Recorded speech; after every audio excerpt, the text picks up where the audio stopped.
Hey family, I haven't been on in a while, and I'm headed to go and pick up dinner, but I wanted to come and share something that happened to me a couple of weeks ago. So earlier this year, we moved to a new city about an hour away from where we used to live. So sometimes I work from home, and my daughter and I was sitting in the living area, and my husband was at work. And while we were sitting there, I'm on the computer, she's on her computer, and we hear a really, really loud siren. Now, the neighborhood that I live in, there is no HOA. It's houses, and the house that we live in is a new house, and the house that my neighbor lives in is a brand new house. And we're sitting there, and we hear, well, let me back up. Everybody else on the street that we live on seem to have been there for quite some time. So we're sitting there, we're working, and we hear this siren. And it's not just a small siren or a siren that you would hear from an ambulance or from a fire truck. It is a long, continuous siren. And it sounded as if it was traveling.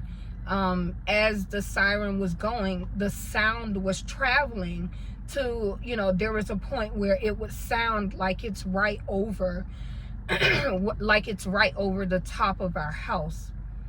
And it would say, there was a sound that would say, this is a test. This is a test. But the siren would blare, and it went on for, I would say, at least 5 minutes. And so it got to the point where it was kind of alarming, because are you warning us? Should we be leaving? We're kind of close to the water. So, it's like a warning for a tsunami. Not sure what it is.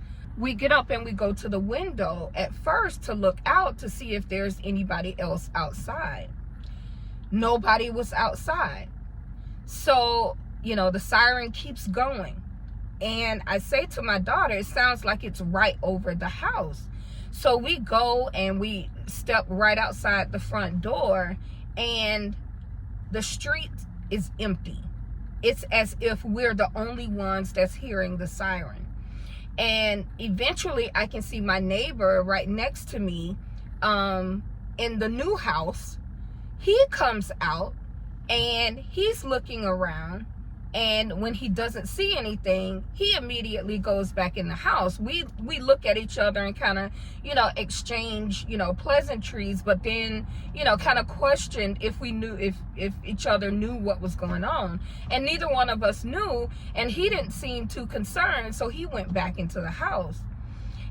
It bothered me because I just could not figure out what this warning was for. It was clearly a warning, but I couldn't figure out what the warning was for.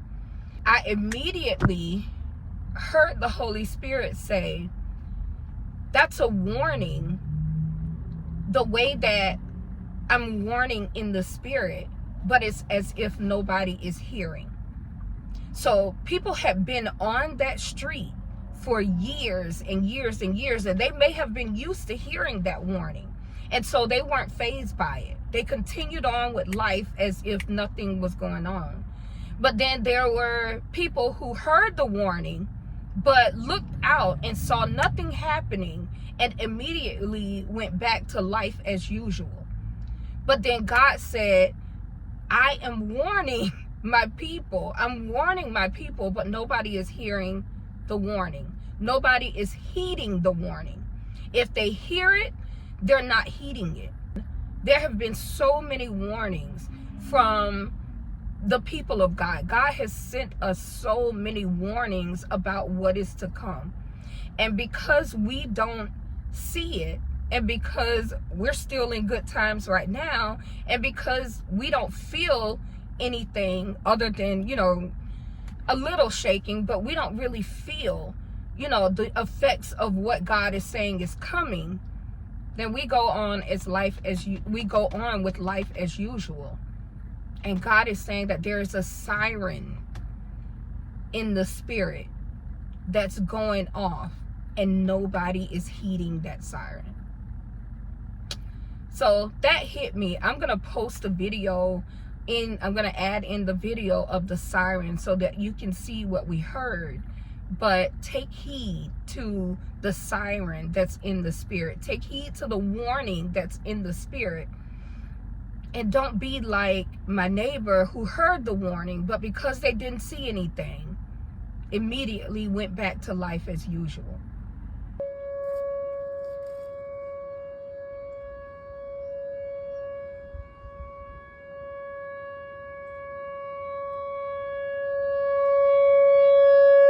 Yeah.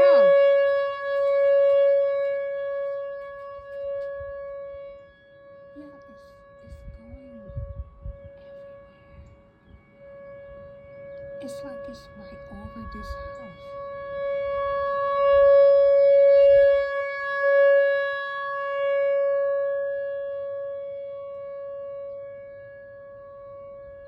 Warnings come before destruction. Warnings come to give you the opportunity to prepare, to give you the opportunity to change. How do you prepare? You prepare by hiding in God. You prepare by giving your heart to Him. He is our only refuge, our only place of safety. He is our only covering. So we prepare by hiding in God. Do you prepare in the natural as well? Absolutely. You prepare by, if, you know, there have been warnings of famine, there have been warnings of, you know, economic decline and collapse. You prepare by getting your house in order. You prepare by putting a little food aside. You prepare by, you know, getting water. You prepare by, you know, having a generator or solar powered, you know, electricity. You prepare in the spirit and you prepare in the natural. Something is coming. I keep hearing it so strongly in my spirit, and I know that I'm not the only one. Something is coming. Do not go back to life as usual after hearing the warning of God. So that's it. That's all I wanted to share. Thank you for joining, listening. I appreciate it.